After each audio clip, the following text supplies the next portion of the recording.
Episode 3 is with Eydie. Eydie and I met 3 years ago when I was new in sobriety, when I was living out in Los Angeles.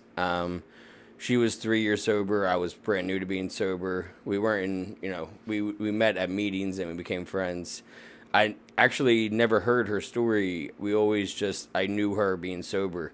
So anything that she ever talked about was new stuff that was happening in sobriety at the time. So this was my first chance to actually sit down and hear her story. But I was very excited about. We both are East Coast people. She's New York and I'm from New Jersey, and it was cool to have that bond in LA. And now we're both back on the East Coast. So, and we like a lot of the same, you know, things in pop culture with comedians and TV shows and podcasts. So we actually talked for over an hour and a half, almost 2 hours. But I took a lot of stuff out that wasn't really needed for this. But I really you'll enjoy the conversation. It's really fun. We both go all over the place, so just bear with us. We both are very passionate about, you know, having a life that's different than what we had before. And that definitely shows in, this episode. So I hope you enjoy it.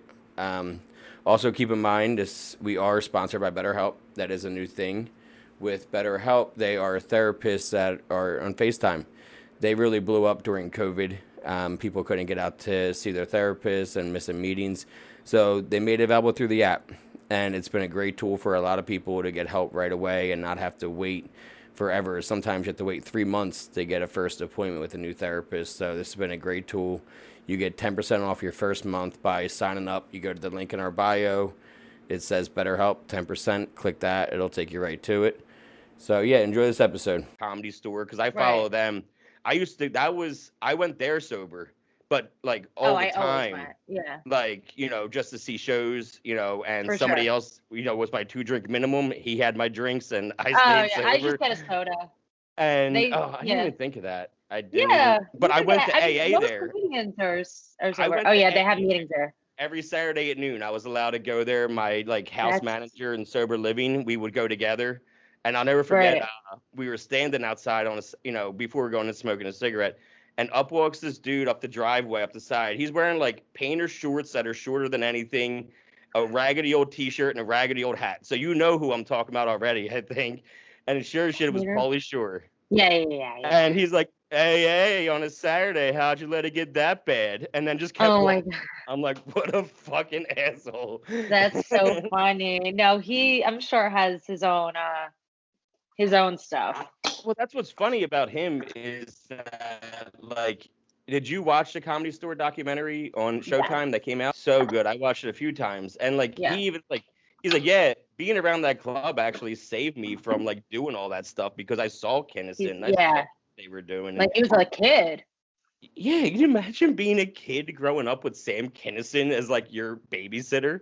Yeah, no, Like, that's crazy. the stories I've No, heard but about. I'm sure that probably really if in front of you, growing up, you either gravitate towards it or you want nothing to do with it.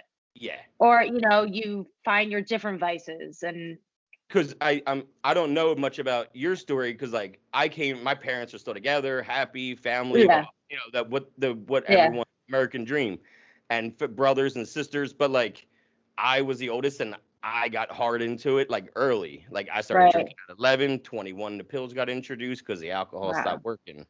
Yeah, So it wasn't anything. It was more I was looking for more yeah. because I was the oldest and I was looking to escape. And I told somebody the other day I was 11 when I started drinking, and just because we were watching The Outsiders, we thought we were cool to drink like the greasers. You know what I Oh my mean? God. Yeah. And so sixth grade rolls around, and the first person I knew died in my life. He got hit by a Wow. car. It was a friend of ours. Okay. Nothing to do with Nothing to do with anything. It was alcohol. just a Yeah. freak accident. And then, but the problem was when I was 12, I had already learned at 11 that when you drink, you can forget things. Oh wow. So it was a learned behavior as a solution to a problem in adolescence that I taught myself that, hey, when things go bad, you should drink about it and you'll feel better. Right. So by the time I'm 21, then I'm not drinking anymore because I'm using pills every day. That was my new solution to every Yeah. single problem that arose. for the next decade. Until that didn't work. Yeah. 31, almost 32 when we met, because we met Wow. when at 26 and Broad, Yeah. because that's the only time I ever saw you. I think I saw you at. Did you ever What? go anywhere else besides 26 and Broad? Like, I went to other meetings, but maybe just not on the west side. okay, because I used to go to whatchamacallit a lot, the late night. I'm blanking on the names. Marina? Yeah, I used to go to Marina Center a lot. Yeah, I didn't go there. Like in my first year, I went there like with my house. But that was like So I was tell in me, Transcend. where did you? Did you Yeah, start? Do you want to yeah. start? I'm going to include a lot of it. I don't. It's fine. Oh, yeah. Yeah, If you're, yeah. I don't Because care. I didn't know if you pressed record. Oh no, I did. It says stop right Perfect. there, so we're good. Okay, cool. And plus, I got my camera here from me, so like I'm gonna intercut later. Like I'm just learning how to edit, really. Yeah, On I the was gonna fly. say, like, I have no idea how to do this, and it's kind of cool that you could do this. I'm figuring it out as I go. Like I'm Okay. pulling my hair out every No, but night. it's My good. wife's It's like, good "Can to you take learn." a break for the night and try again in the morning when you're feeling better? Because you look really frustrated." I'm like, That's so "Yeah." funny. It's great that you're married. I feel like when I met you, were you married? I was very single. I was still mourning the death of my fiance that Oh committed my God. suicide. That was 6 years ago yesterday, actually. Wow, I'm so And sorry. you probably even heard me speak about her a lot, because when I got newly sober, it was around the time that I had to learn how to grieve for the first Yeah. time. And it was just coming up to my best friend's anniversary of his death, and then her anniversary 3 weeks later. That's a Like, lot to deal with in like yeah, I'm such a lucky I met short period of time. Jules. Jules Yeah, helped I me was out gonna a lot. say. Like every time I like, hey, can you give me a tattoo for this person? She's like, yep, come on over. And like I got to LA with one tattoo and came home with 16. Wow. And she has given me 6 since then, because she's visited me twice in PA. She's visited me at my parents' house in Hershey, and she gave me 4 tattoos that day in my parents' garage after she did her They muck live bunnies. in Hershey? Do you go there all the time? Hershey Park? I used to live in Hershey. I lived in Hershey when I got sober.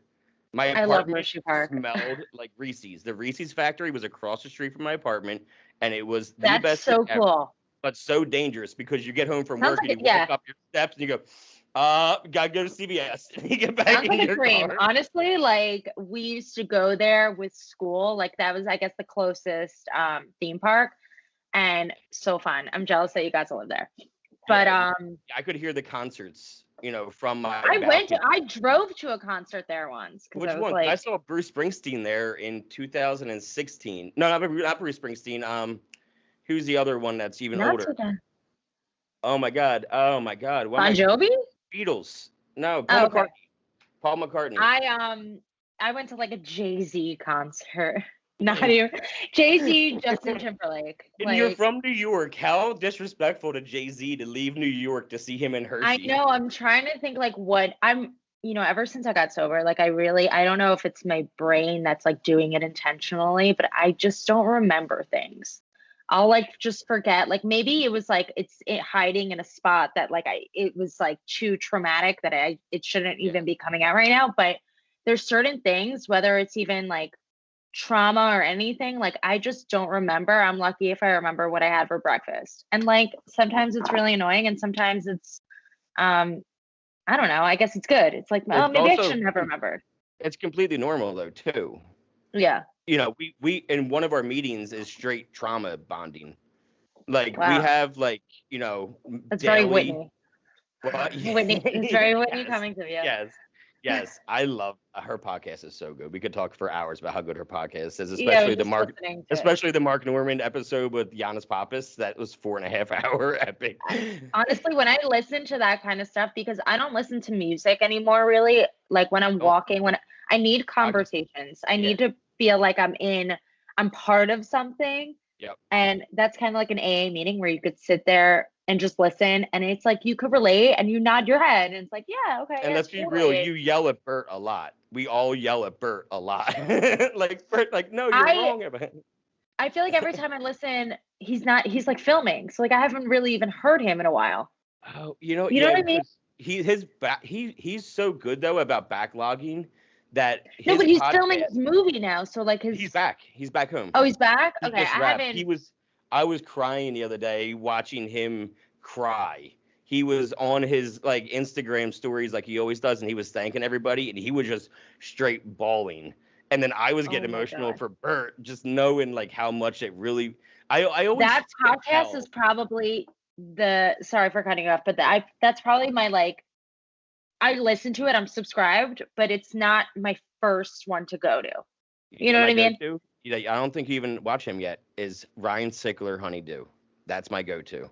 Every week, every Tuesday. I can't Heard of wait. him. He is I'm best gonna put friends with it. Okay. Sakura. He's best Okay. Yeah. Oh, friends. I've heard him on their podcast. Okay. Yeah, his podcast is called The Honeydew, and it's all about highlighting the lowlights. And he talks to no, other comedians, but also he has a Patreon show where he talks to regular people too that email Right. him and say, "Hey, let me tell my story." And he's a great listener, Oh, but he's yeah. also hilarious. He's from Baltimore, so Right. he's got like our northeastern attitude Yeah. Yeah. of like, I'm just trying to make you laugh, and I'm gonna bust balls, and it's gonna be funny, and it's gonna be mean, but laugh. And Yeah. he's very, very funny. I think you'll really, really enjoy him. He just had Nikki Okay. on. Nikki Glazer was on 2 weeks So did ago. It's a Whitney. very good one. Whitney just had her, and I just was It's a listening to brand new that. one. Yeah. I just saw it pop. I'm very up to date with that. Two Bears is also my go-to every Monday. I love Two Bears One Cave. It was my introduction to podcasts. I didn't ever watch them. Never. When I was in LA, I wish I liked podcasts, but I didn't. Yeah, I didn't. I think it was the pandemic because I don't know what happened. Maybe when the pandemic started, I'm like, let me go on YouTube. I don't know if what I've listened to. Maybe it was probably Joe Rogan. I probably was the first thing I was like really listening to, and I maybe saw you were bad Santino. friends. Yeah, Oh, I love them.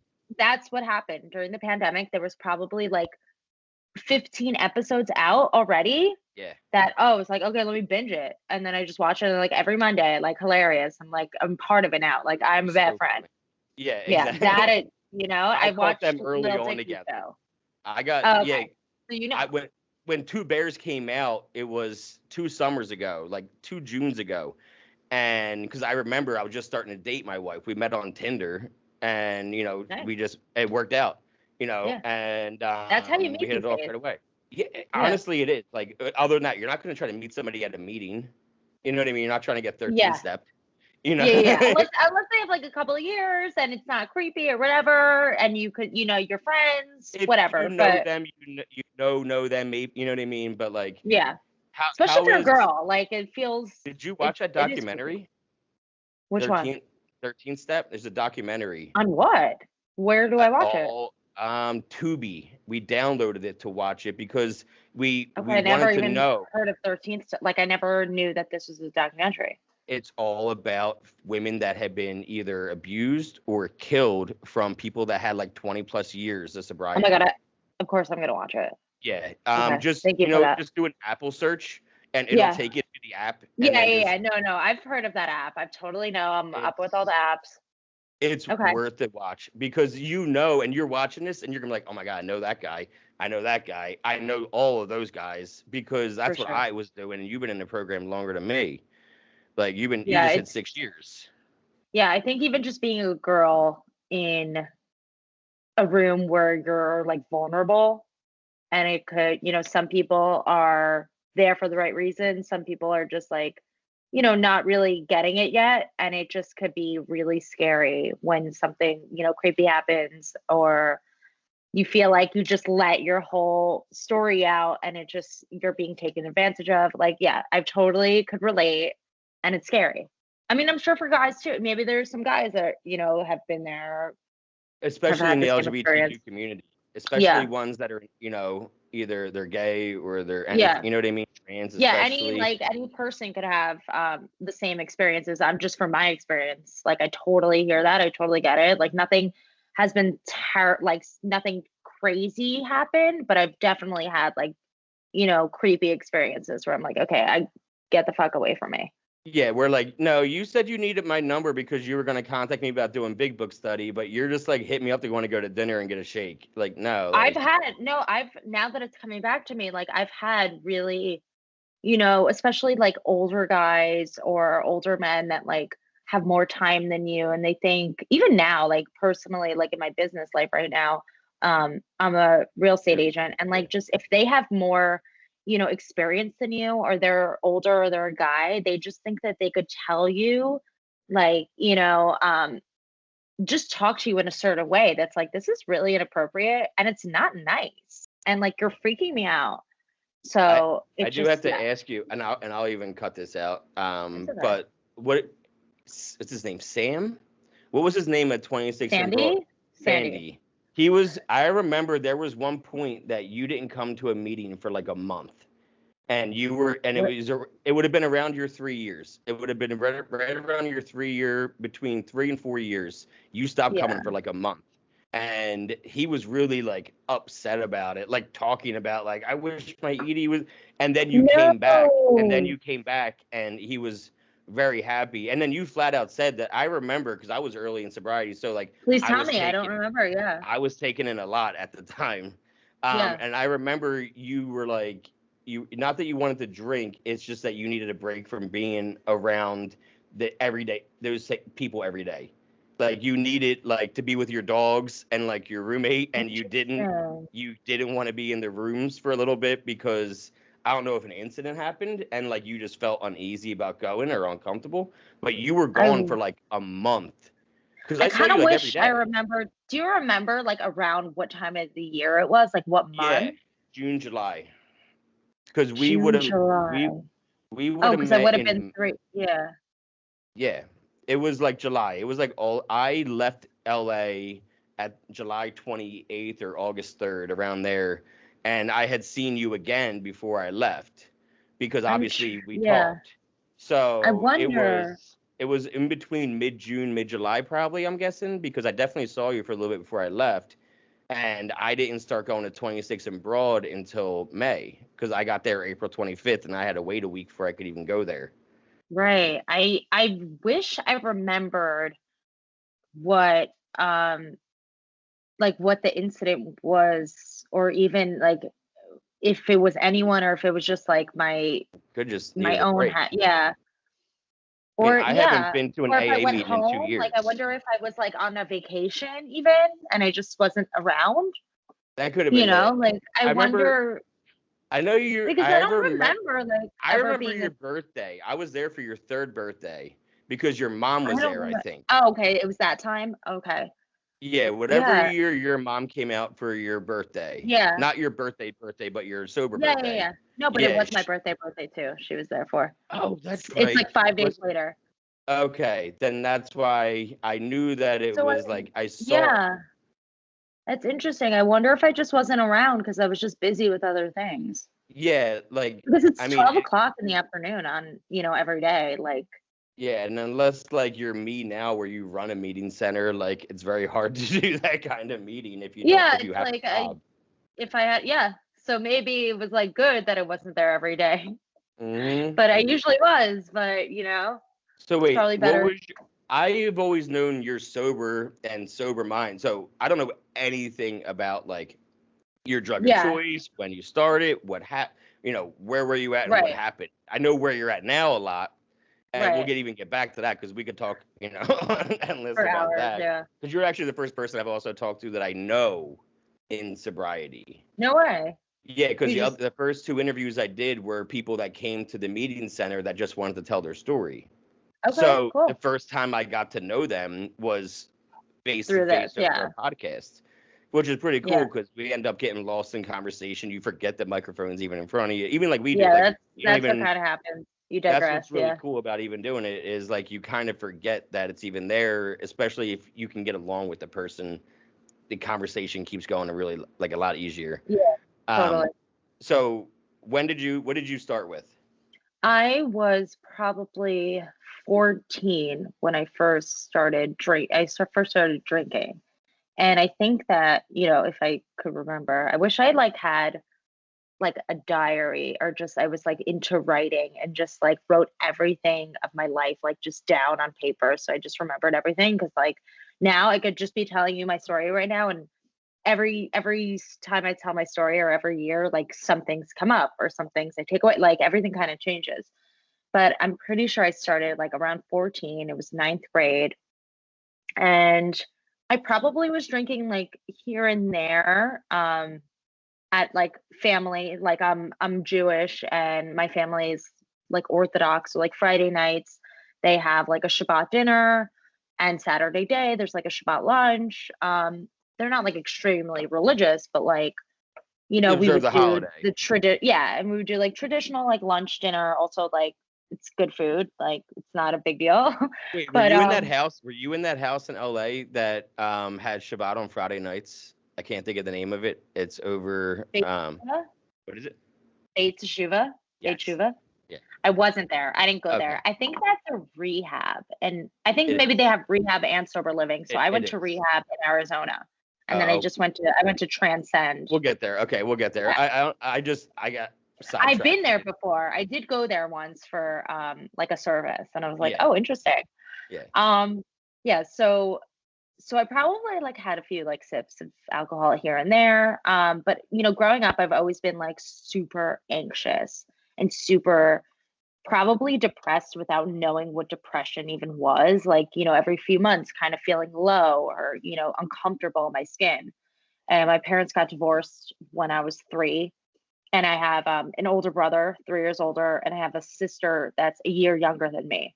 So, like, having a sister a year younger than you while you're still in diapers, while your parents are getting divorced, like, you're kind of, a little bit neglected, not really paid attention to. And, I do think that factors into like, um, 100%. your, Because your alcoholism, your depression, your just like all your isms, just your whole self. Because that's just kind of, 3 years old. That's what you're seeing fighting, you're seeing it's your yelling, you're brain seeing developing. That's what yeah, you're developing. That's what you're learning is the norm. right. And like my coping mechanism was always like kind of detach and kind of disassociate and run away from the issues. And at 14, I guess going into high school, I went to like a Jewish private school, so like we were a little bit slower than like the average kid. Or public schools were always like doing things where we're like, what? If you told me you started drinking at 11, I'd be like, wait, I was like, I was like this like a nerd, like probably like peeing in my pants. So, like, I don't even know what 11 seems like a baby to me. Maturity But wise, you're saying we were right. faster in public school. Like Oh, totally. I get what you're saying now. I thought you were Yeah. like making a joke Yeah, no, about us. not We a were mentally slower, slow. like No, learning no, no, slower. no, I'm like, no, no, I no. wouldn't say that. I took a big bus, not a small But bus. no, I Yeah, would agree with that 100% about we were way faster in public school when it came to totally. everything. Everything. I had a Everything. friend that switched from my school to public school in 7th grade, and she like opened my eyes to like everything. So in 9th grade, it was New Year's, and my friend was having a party, and her house was kind of like the party house. Like, her parents are super wealthy. She had a huge estate, and like her brother was a year older than us. And it was just like a mix of grades having a party together. So my friend who went to public school came over, and we would, I guess, pregame. And my parents were on vacation. So I had my grandmother watching me. And like, it's funny when you don't see, like, you think that the other person is not realizing what you're doing, or like you don't know, especially when you first start drinking, like you have no idea like how you're not being discreet. You're pretty obvious about what the hell you're doing. Yeah. So I thought my grandmother like had no idea of what was going on, but like she clearly saw. So me and my friend were just going in my mom's freezer and just taking her alcohol and just like chugging it. And it was like I was wasted. Like, I don't think there was ever a time where I was just like buzzed or coasting. Like, I was always blackout, always. Like, I never knew my tolerance. I didn't care. I thought like if I didn't feel it, because I'm so like I need to feel it right away, or it's not hitting me and I just need to take more and more and more.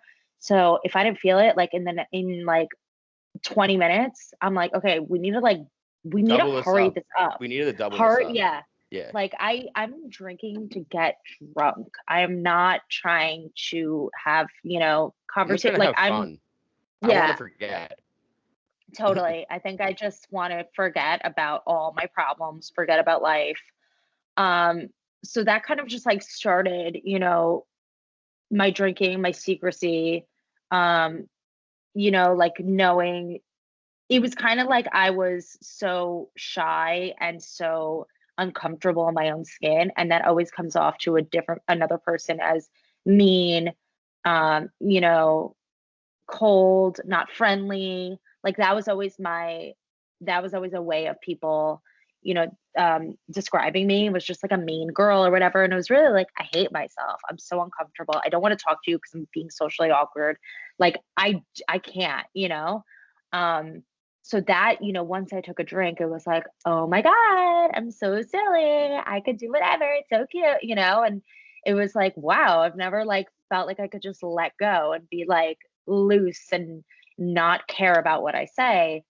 And then, the next day was always like that reminder of like, oh my God, do you know what you did? And it was like, oh fuck, like let me hide again. Let me like, take another drink or like or like seclude myself and like not talk to anyone for like a week. And it would be like this like pattern of drinking a lot, blacking out, doing embarrassing things, hiding in my bed for like a week, and then drinking again because I didn't want to know what happened or I didn't want to hear what other people were saying.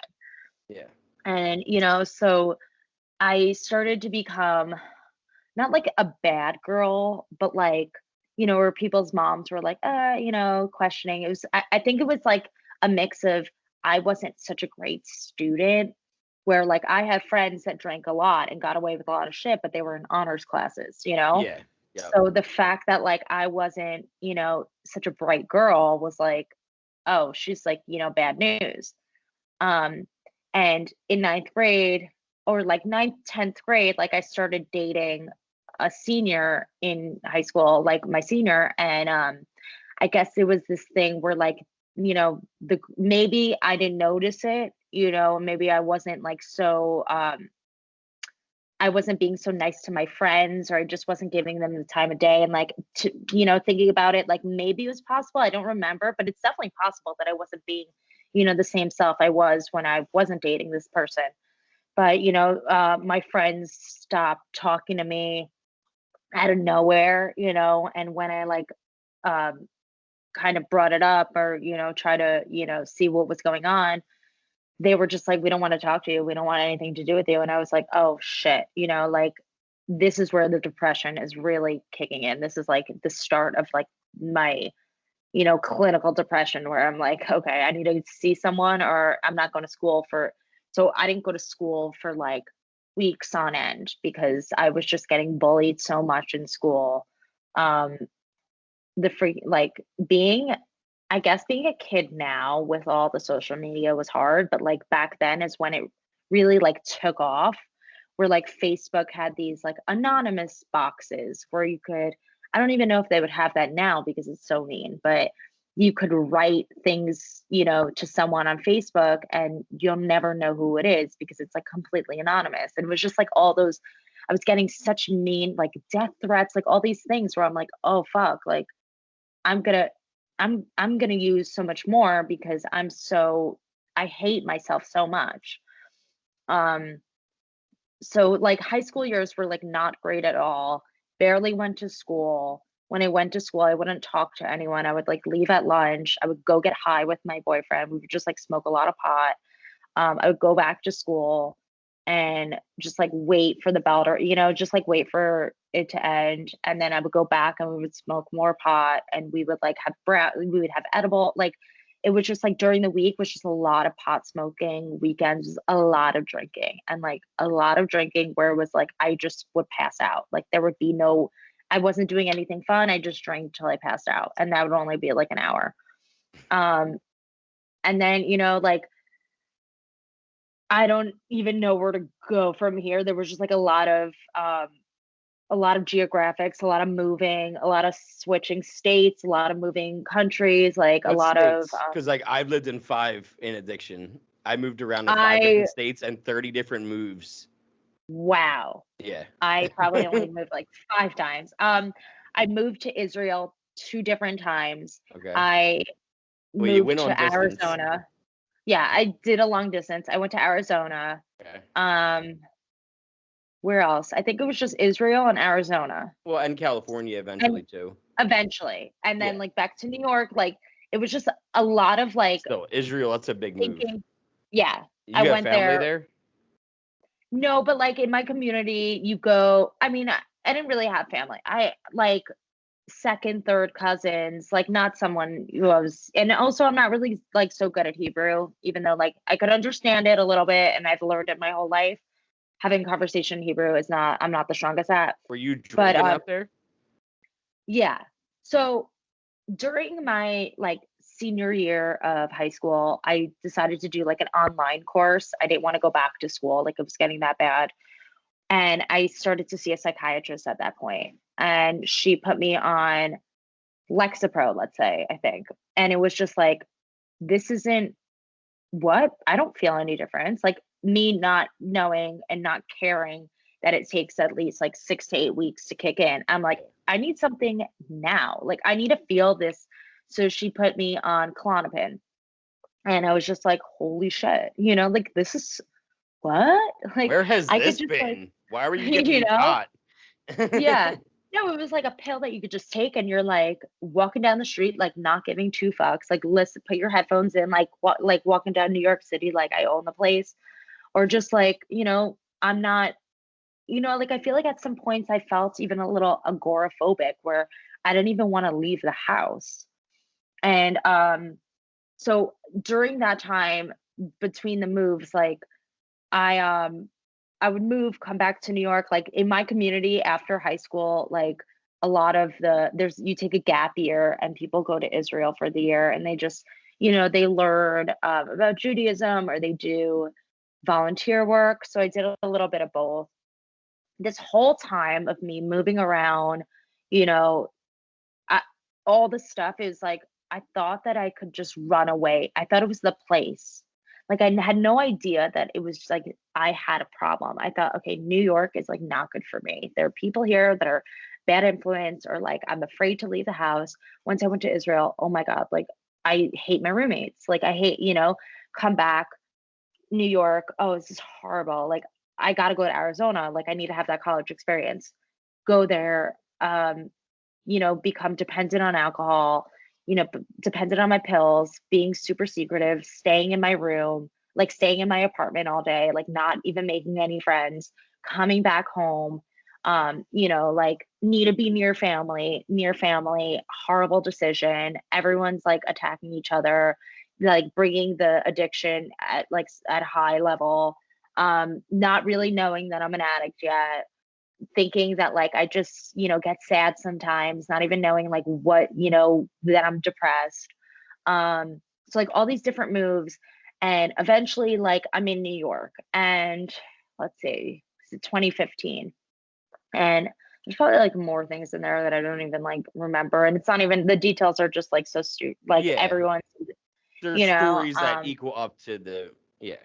yeah, it's like it's the same pattern of like feeling sad, drinking, taking pills, mixing my pills and drinking.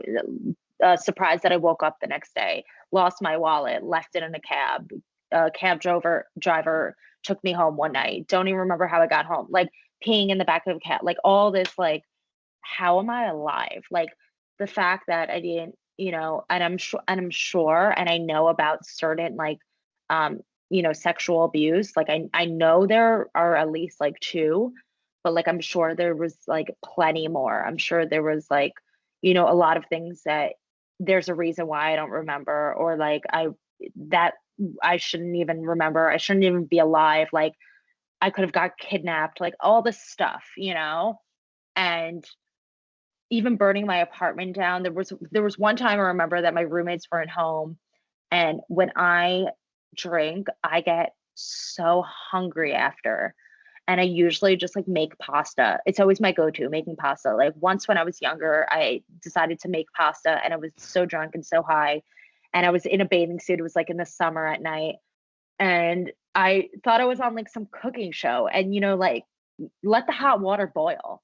And for some reason, I was just like mixing it around.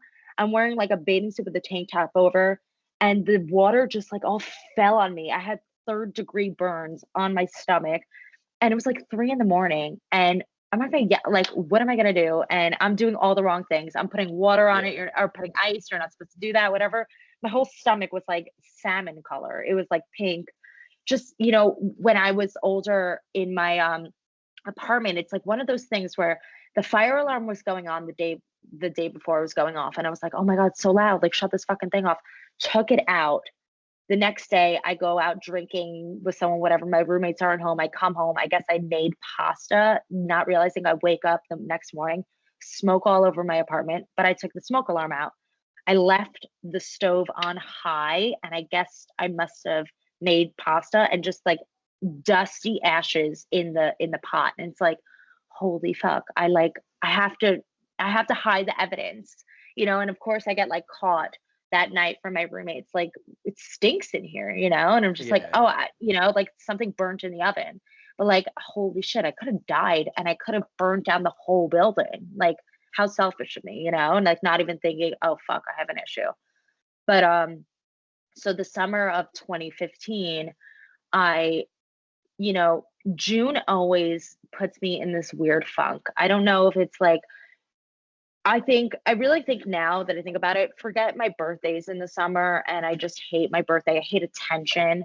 It's like I crave attention so much, but I also hate it. I don't know I what this like, I you know what I hide mean? my birthday on Facebook 2 days before my birthday every year so that I don't have my wall filled with a bunch of fake people saying happy birthday that don't actually know my birthday.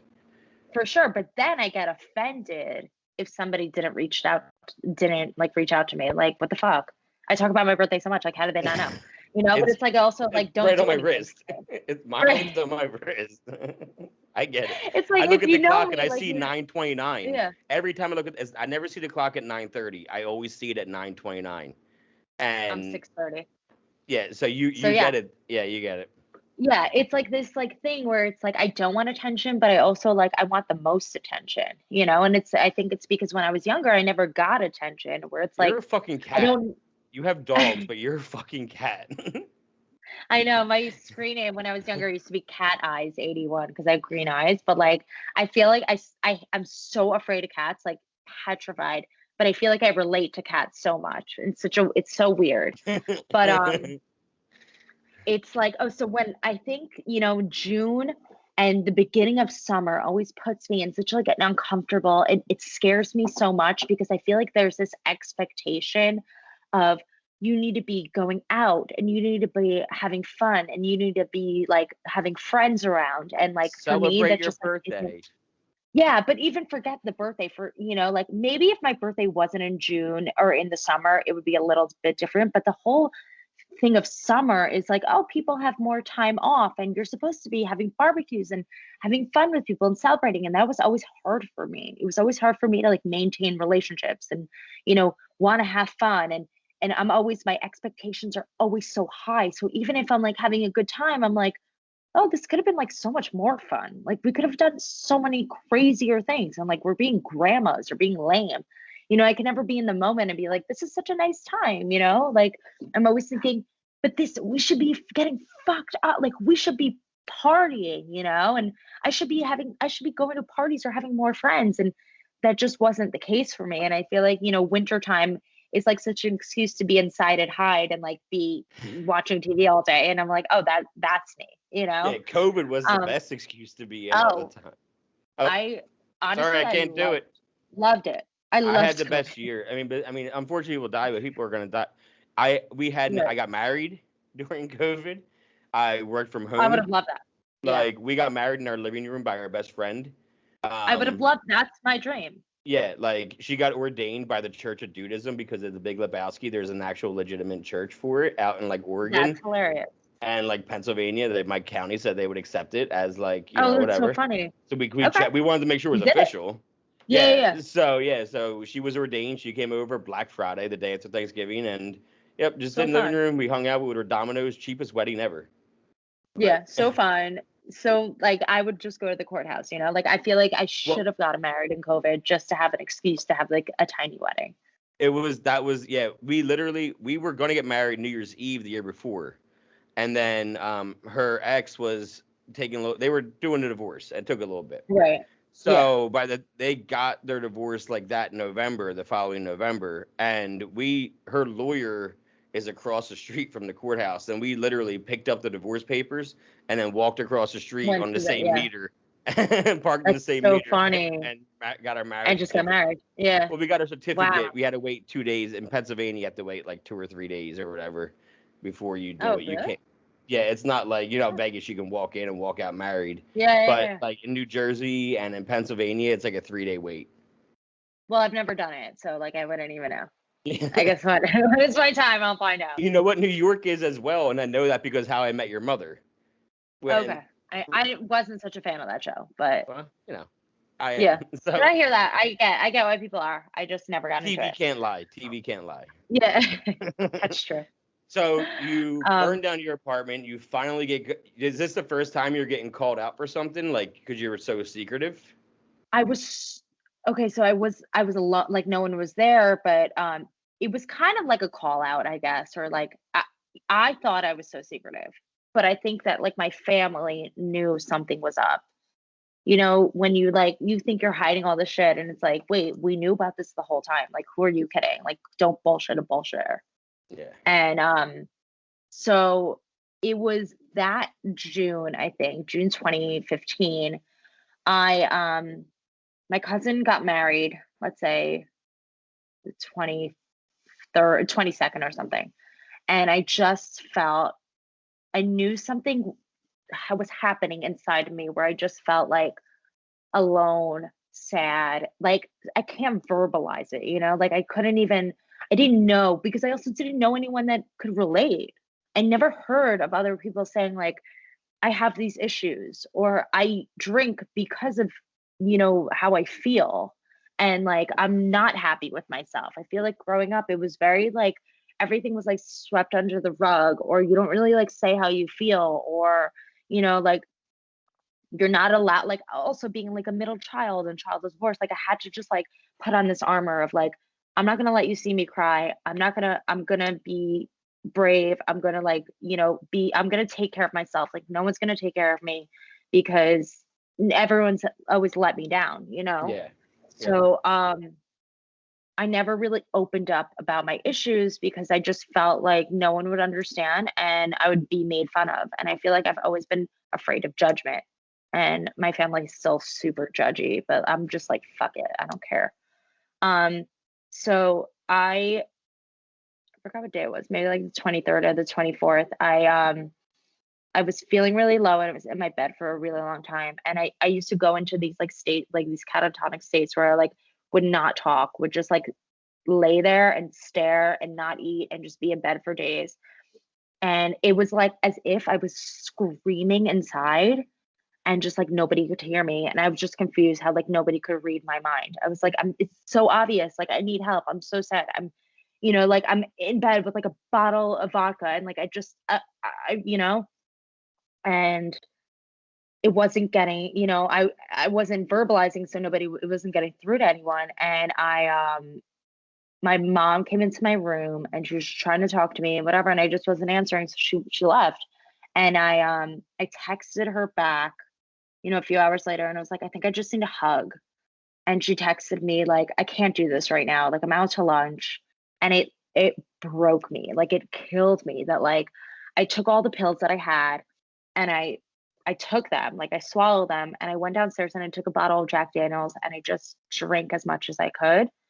And it was a super hot day out and I went outside and I was so drunk and out of it and high and like, swaying and like not even know it. Like I could just remember swaying, but not really remember all the details. Like I didn't even remember that my grandparents were in town. Like the last time I drank was with my grandmother, and the first time I drank was with my grandmother. Like now that I think about it, like I didn't, That's with funny. her under the same roof. And I've younger siblings, and at the time they were really young, and they were in the house and they were watching it. And I like now thinking back, it's like how traumatic for them. Like I went through something so traumatic as a young kid, and like I would never put that up and wish that upon anyone else. Like it's horrible. Like it really messes with you and your developmental state. And I was just like doing the same thing that I never wanted to be done. And, I guess my mom came home. I guess like everyone was home and trying to like calm me down.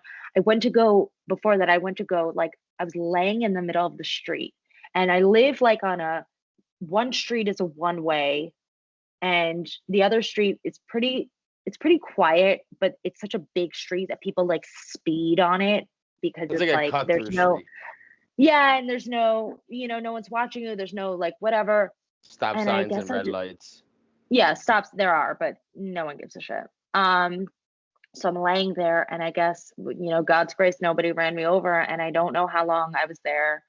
I remember though, like hearing honking and hearing my brother, and with my family, and I'm sure other families, and it's not their fault, but sometimes a way of like, trying to get to someone. It's like, what are you doing? Are you stupid? When it's really like, come with me with like, you know, um, you just be like more emotional, be more empathetic, like be more caring instead of like, what the fuck are you doing? And my brother was just like, what the fuck are you doing? And that, already being so like fucked up, I was just like, what, like, what are you, And I guess I went inside. I saw my mom like flush my pills down the toilet, not even knowing that I had like other pills in my bathroom somewhere. Like I was so secretive that I didn't even know. I had no idea that I had other pills somewhere.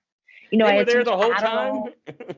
I had no idea. Like till like years later, my mom like would go through my bathroom or go in my closet and see like bottles of wine and like pills of Adderall, and I was just like, I don't I don't remember. Um, so I remember just like I called the cops, and I this is where I think it was like, God intervening, or like whatever my higher power is like, I picked up the phone and I called the cops, and I was slurring my words, and I said, my mom is bothering me. And of course, any like 911 dispatcher would think, all right, this chick is crazy, like we got to send someone over there. I'm like running around in like the shortest shorts, the lowest tank top, like super out of it, like not listening to anyone. And in the end, they put me like in a straitjacket. They put me in a gurney. They put me, brought me to the hospital. And I remember waking up like hours later, and they're like, you need a pee, or you need a rope running a catheter up you. And I was just like, what the fuck is going on? Like I had no idea. And, I wake up like the next day, like it just like as a blur. I wake up like the next day, and like 2 days later in like a hospital in a psych ward. And I was just like, what is going on? Like, like I knew what was going, like I knew how I got there, but I was just like, I'm not crazy. Like I'm not crazy. Like in my head, I'm like, they think I'm crazy. And I don't know if you've ever been to a psych ward, but if you make any sudden moves, if you act up, if you talk back, they will keep you there for as long as they can. And I just had to be like, just like, roll with it, and just, be the most sane person there, because you legitimately like aren't as sick as these people. Or in my head, I didn't think, and I think they might have brought up AA, but in my head, it was just had nothing to do with alcohol, nothing to do with me having an issue. I didn't know I had an issue.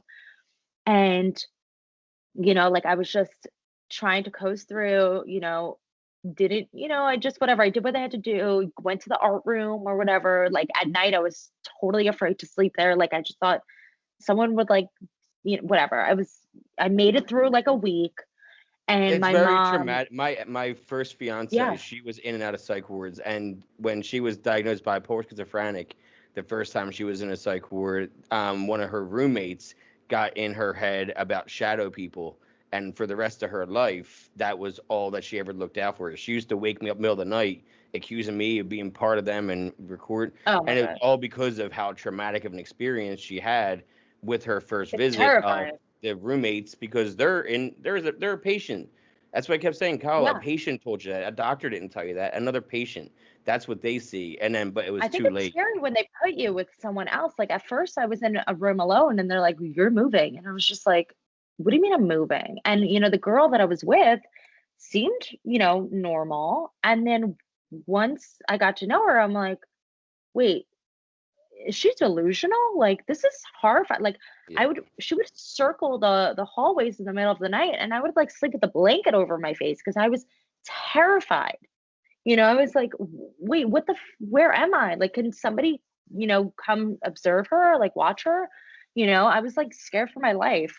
And so eventually, like, the, it was on my 21st birthday where I got released, but only on, condition. The condition was I had to go to this spa. My mom told me I was going to a spa, and, somebody was taking me there, and I could get my hair done and all this stuff. And I was like, okay, by the way, I didn't bring any clothes to the psych ward because I didn't know that I was going. I had no underwear, I had no nothing.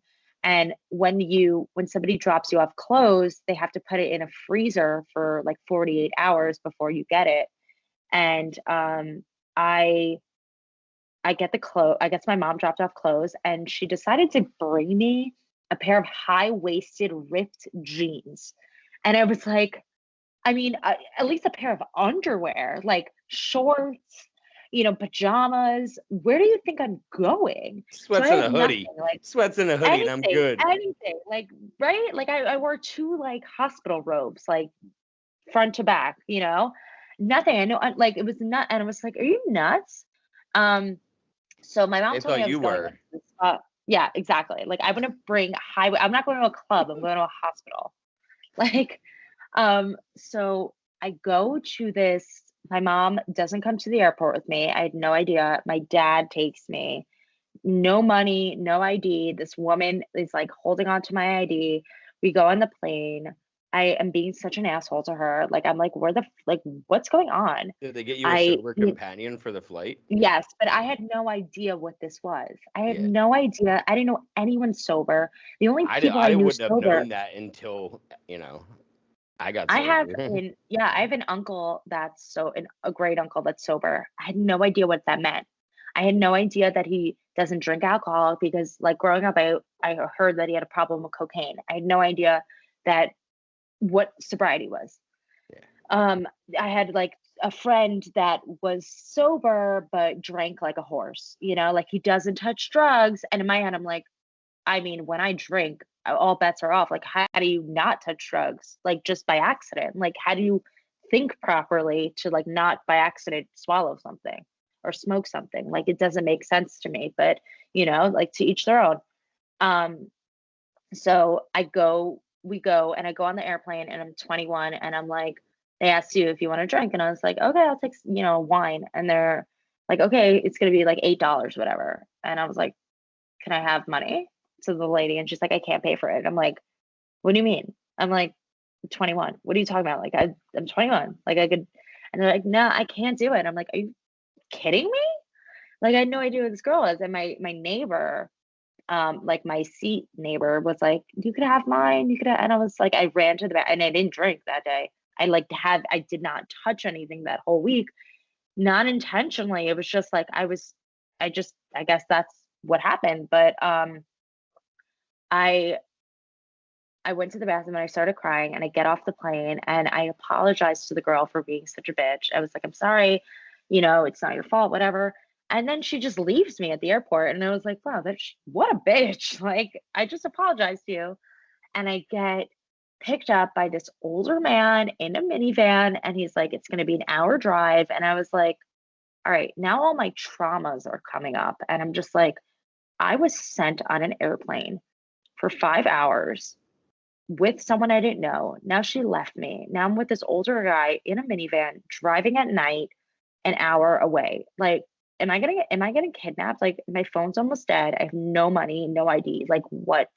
I had no idea anyone knew where I was.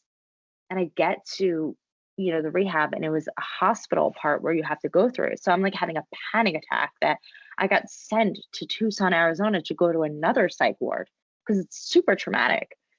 And, I called everyone I knew, and I was like, please just wire me some money. What ended up happening was, it took me like 5 hours to finally get in. Like, the police came, they took me to a motel. I finally surrendered, like all this stuff. And I finally surrendered. And I was like, I don't want to do this anymore. I don't want to fight. I don't want to, I just want to I just want to go to sleep. I want to forget this. I want to go to sleep. And I go to rehab, and I meet these two girls, and I'm like, wow, that's so interesting. Like, we're so similar, or like we're the same age, or we went to the same college, or we were from like similar towns. And I was just like, this is so interesting. Like, you also deal with this stuff. Like, you also, you know, drank because of this? You took pills? Like, I've never met anyone so similar to me. And, I went to rehab for like 45 days. I like, we talked about my traumas. We talked about, my using, my this and that, and we're in groups. And, like I fully like surrendered. I was like, wow, I'm unmanageable. My life is unmanageable when I drink. Um, you know, I can't make good decisions. It's the reasonings why I drink, the reason behind it, the way I feel about myself. It's the thinking that I have. It's the way, my brain works. It's just not like everyone else. And I'm allergic to alcohol. I'm allergic to alcohol and drugs, Yeah. and I just can't do it. And, uh, for me, like a big part of it was, the community part, and just finally feeling like I fit in, and finally feeling that, it's okay to talk about your feelings, or to feel sad, or to have these, moments of, like depression or sadness, and other people have it too. Like, you're not Being alone. vulnerable is okay. Yes, because my parents could never be vulnerable. Yeah. And like, in my whole life, I thought, my mom went through like such a traumatic divorce, and I would think it would really like change her way of thinking, or it would make her less, judgmental on her kids, or less harsh on them, or for her it's always about like getting married super young, or being this person that society wants you to be, or that's what makes you happy. And I just thought, that can't my mom can't be that person. She went through such a traumatic thing that um you know she must have, like, she could understand where I'm coming from, and she just never got it. And I never got the Approval. acceptance, or the approval, or the Acceptance. Yeah. validation, or just like or just anything from like the people that I really needed it. And I always had trust issues, because how could I trust other people if I can't trust my family? And I finally found a place where I felt safe. And those were the rooms of AA, and that was the program and the people in it. And I felt like I could tell you anything, and you're not going to judge me, but you're not going to let me go. Like, you're going to look out for me, and you're going to make sure I'm okay. And you're going to, if I don't come back for a few days, you're Call going to you on your be, shit. yeah. And you're going to be worried about me, and you're going to want to see me. You're not going to Yeah. be like, oh, forget about her. You're going to be like, I wonder what happened, you know? And I needed that. I need someone to be there for me the way I never had that. And I found that in the rooms. And I don't do it perfectly by any means. There are, weeks and months and that I go without speaking to anyone, or go without going to a meeting. And I really do feel it. And I wonder why I feel a certain way. And I realize, oh, it's because I haven't reached out, or haven't gone to a Yeah. meeting. Um, and you really do. And I always feel like if I ever did go out, it wouldn't even last that long, because I have such a head full of AA, and it would, that guilt would kill me. I did And a go lot out. of it, I did go out. I did yeah, drink in sobriety. Like, since I got sober, since we met, I drank yeah, for 9 months off and on. Not even during wow, COVID. On my 13th month anniversary, actually, is when I got a six pack wow, of Twisted Tea, and it was kind of out of spite. Kind of see if I could do it. What was I saying? Yeah. So I drank. They wouldn't give me a chip because I used cannabis. I went to high sobriety in Culver City. Like, when I got sober, I was using cannabis in my recovery, just during the day with the drops, or at night with edibles. I don't right, even smoke. Even I've smoked, but I rarely smoke. I haven't smoked in 2 months, just because I just rather microdose with edibles. But it right, helps me get through the day with pain, anxiety. It works for everything. That's the beautiful thing, is no matter what's going on, it's going to work for that ailment. It's like 300 things. So I yeah, learned how to be sober by going with doctors to learn how to use cannabis responsibly. right, Like, I don't smoke to the point where I'm passed out because I'm so high. I yeah, yeah, only, I use it enough to be like, okay, there it is. That's what I need it.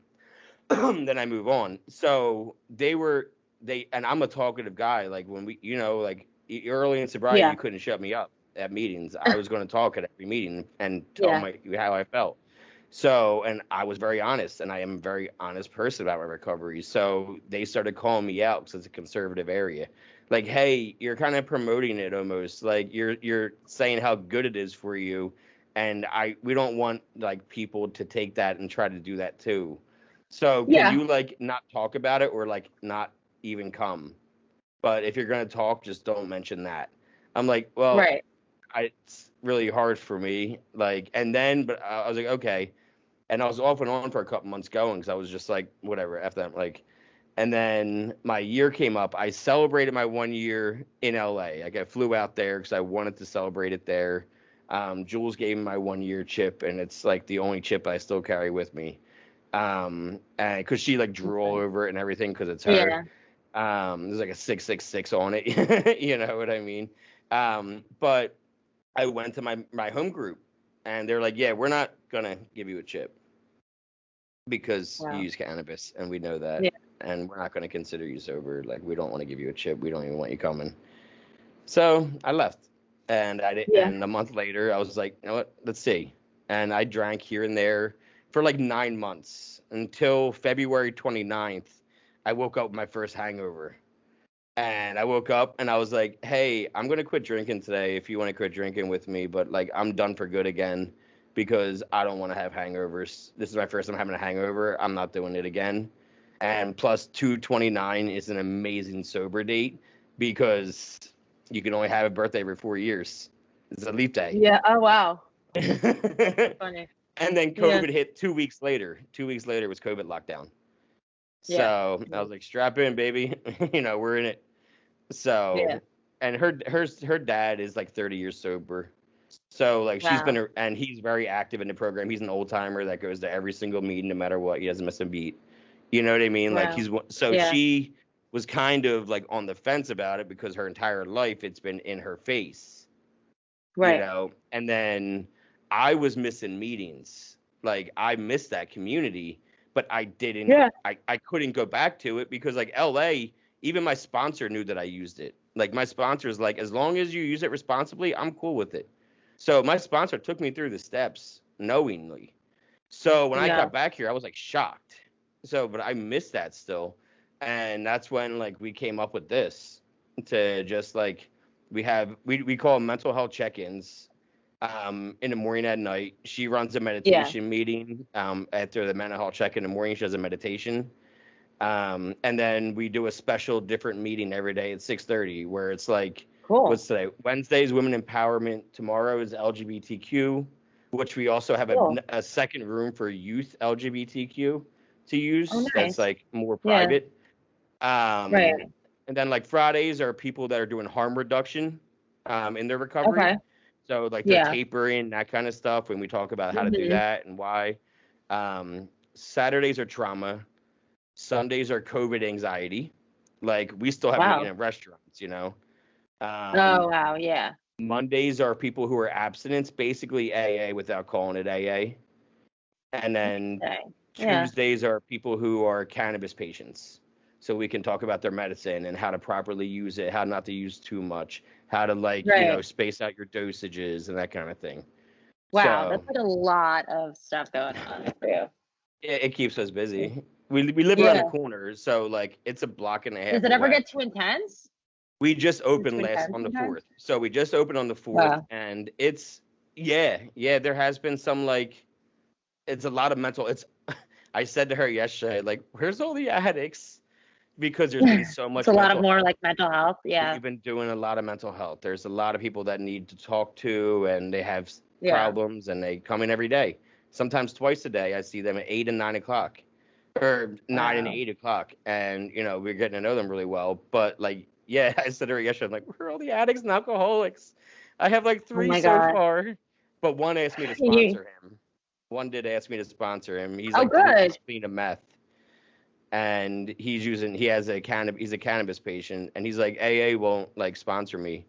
And I was like, listen, dude, like, I'll take you through the steps, but it's going to be a lot different than what you would. He was like, I want to be able to say I got through the steps and I learned about it because my family is all like about AA. So they just want to Right. know that I'm learning the steps. I'm like, okay, I just wanted to be upfront with you that like I'm not in the program. I have a big book. We can talk about Yeah. stuff. I do a fourth step every single day. Like whenever I Right. catch a resentment, I'm doing a fourth step right. There is not. I don't even wait. I do a fourth step as soon as I catch myself. Catching a resentment. I'll find my That's partner. awesome. Yeah. Like, and I mean, I'm so that's much a hard happier. time. Yeah, it's hard for me I sometimes. don't write it. I don't write it out. I don't like get that technical with it. All I do Yeah. is I skip to finding my part. I Right. skip how it affected me and all that. I want to find my part in it It's because as still soon as I so find my hard. part, I Yeah. accept it a lot easier. Yeah. But are you then able to continue with like a conversation with someone? If they did hurt you so much and you feel like you do have a part in it, can you still, if they can't like see their part or they apologize, can you still No, continue? no, no. So you I still end hold like some relationships. sort of, No, I'll yeah, end. No, I'll just end. If you're gonna be toxic in my life, yeah. then I don't need you in my life. It's that Yeah, I have simple. that with my I could sister. be dead right now Yeah. so many times over. We all could. So I'm gonna Right. take advantage and have people in my life that want to be in my life and not give me shit and not make me feel bad for being who I am. So Right. if someone's not going to respect an apology and they're just going to write it off as like, yep, you did all that and I had no part in it, and then it's never talked. It's like, no, we're going to talk about this. Like, I like Right. talking things out. I enjoy Me too. talking things out. I need to talk things out. And if you don't want to talk Yeah. things out, then you're not the kind of person that's going to be in my life because I need that with whoever I'm speaking with in my life. Right. Like I Because don't then it's just yell. like I that's don't ever yell. Like I have a stepson. He's 7. He knows I'm never gonna yell at him. That's not my thing. But I'm gonna talk to him like face to face and look him in the yeah. eye when we're having a conversation because that Yeah. to me is more meaningful and impactful than when you're yelling. All they hear is how loud you can get. They don't hear words you're saying. Yeah. So people that are No, for yellers are not sure. in my life. I can't deal with that. I don't I know. respond Yeah, to people yelling at me. I have to take like a break from my sister a lot of the time because she has her own issues. She yells a lot and she really can't take like she can't take responsibility for anything. And for me, it's like I need to take a step back for my own, like my own self, my own sanity.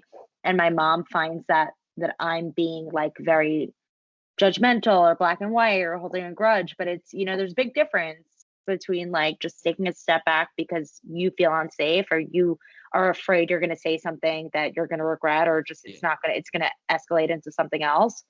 So that's always like a really big thing for me also, to try to explain to someone that it's like it's not me being an asshole, it's me doing something good for myself.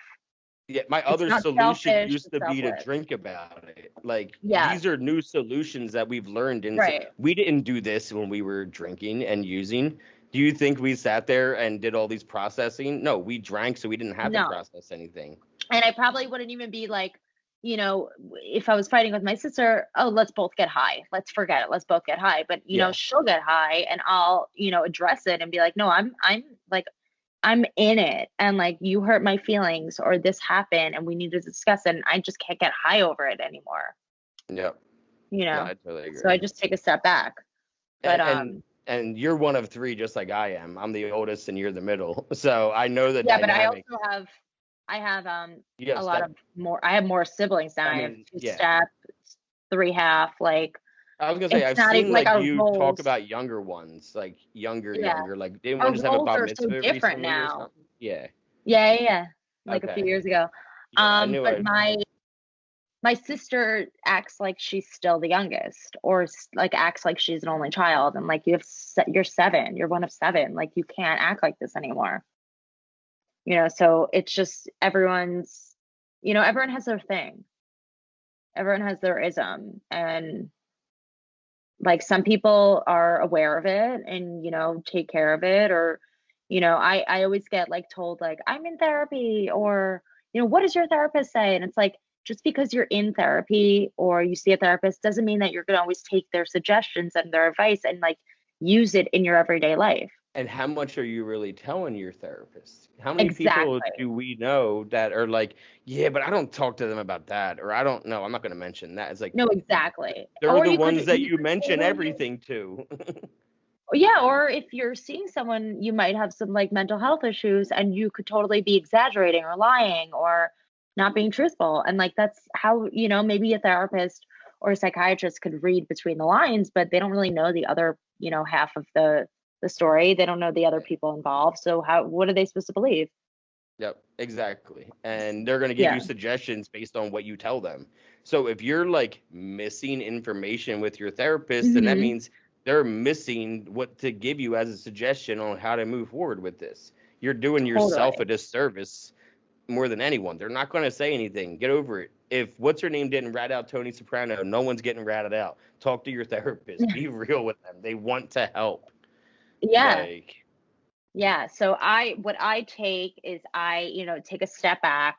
I internalize it and I think about it and I need a few days to like figure out, my solution.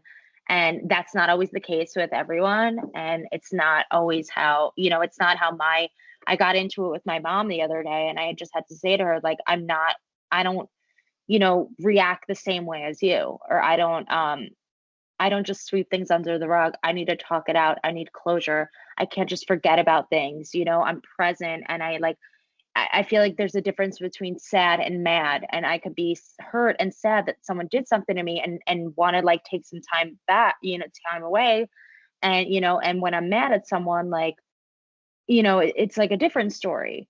But I don't usually get like mad anymore. I don't want to be in drama. I'm not out to hurt anyone, it's and I feel like exhausting. when you are out to hurt someone, it's because you're hurting and like you need to get the help you need. And it's like, and I've seen it with myself and I see it with other people and, it's obvious and they have it in TV shows and whatever, but you can't get help unless you're willing to get help. Until you have your rock bottom, then no one could help you. You won't listen and no one, I always say that we all have the same rock bottom, no matter what anyone says.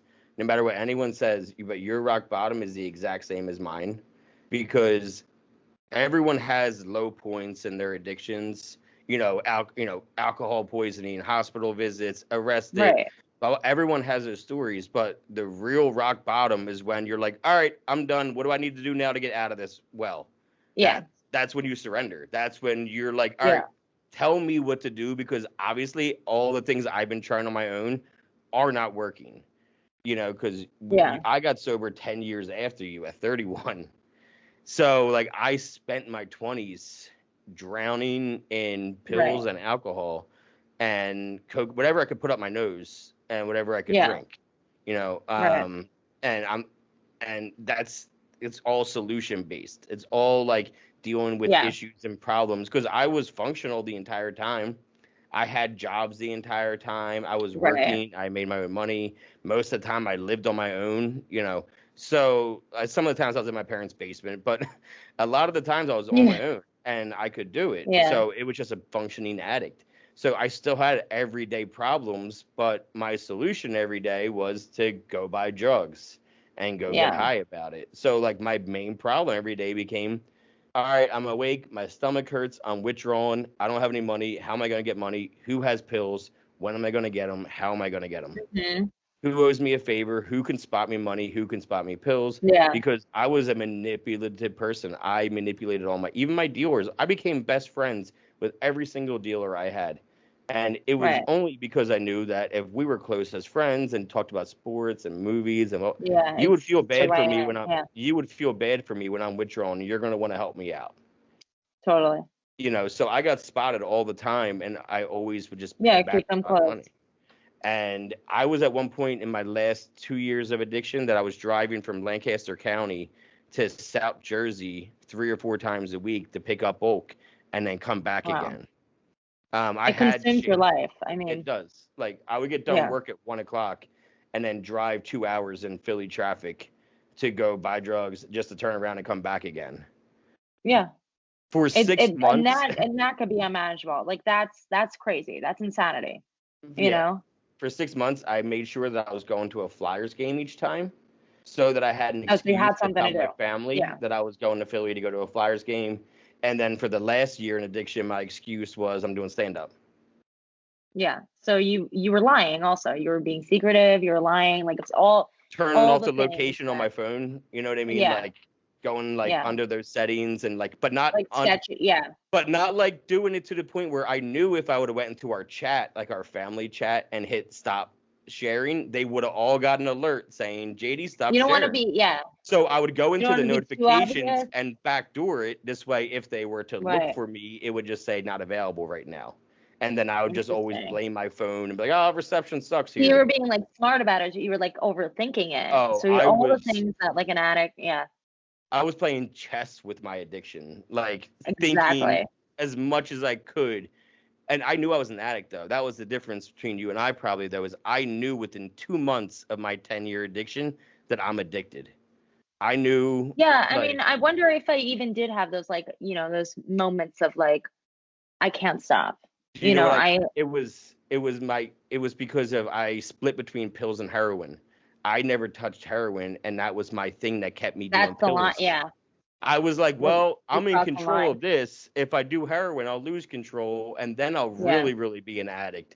Right now, I have a Yeah. job. Everything's good. No one's saying anything to me, So, Yeah. like, that was, like, what kept me going, actually, was that I was pills and not heroin because I almost did it once Because because people also make jokes about it too and like make it so make it as if like pills are so okay. Like people take pills yeah, all the time. Like I'm on, Xanax or like I have anxiety. I'm that. yep, I have to have it. I have to be on Adderall because I can't pay attention. I have ADD. yeah, Like it's just all these like excuses and things to make you to normalize it. yeah. The only And pill I need now is my blood pressure medicine because nothing will help.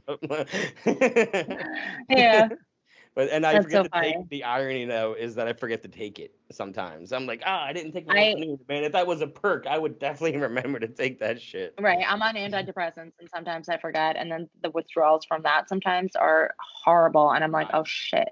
when I I need was to in be on. rehab, I need to, It was Xanax that I yeah. was withdrawing from, and it was Oxy 30s that I was withdrawing from in rehab.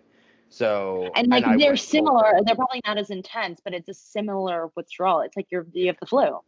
It's like Yeah, it's horrible. and that's after doing them for 10 years. Like I was Yeah. doing like 8 to 10 30s a day at one point. Yeah. No, Like, no, no. Like you're lucky you're alive from oh, I like the know that. withdrawal I'm a big symptoms. guy, so like my body, I think, just like absorbed it easier than like some of my smaller. I know probably about a Yeah. dozen people, maybe even more, that have died since I graduated high school in '05. Out of It really 185 is like kids, you were, there's yeah. probably like 20 that out of 185 that I graduate that are gone already.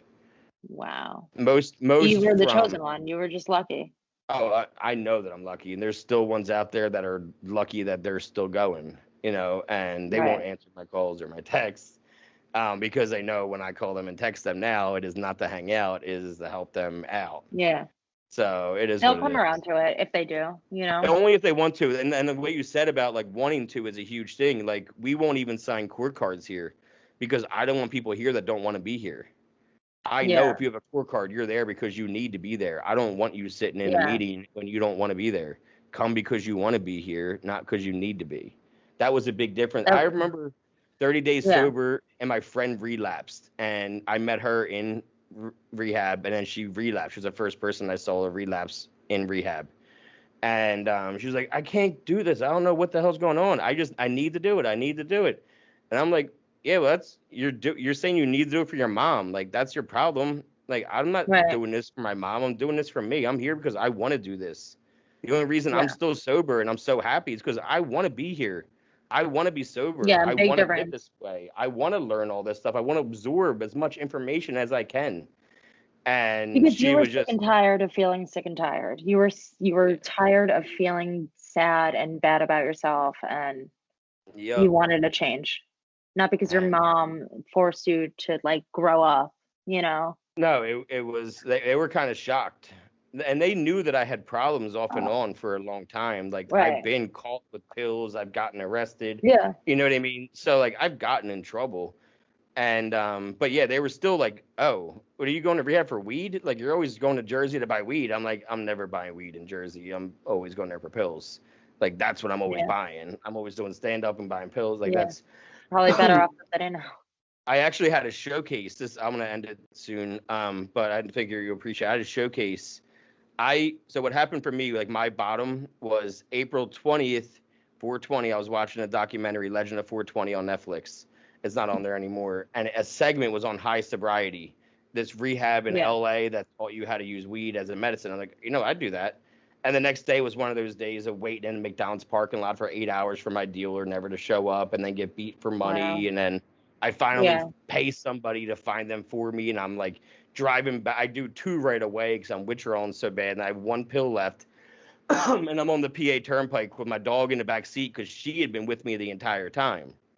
So she's in the back seat and we're driving back, and I'm like, what? I can't do this anymore. Like, and there's been so many times that I've said that, and I've actually almost taken my car off the road, because of it.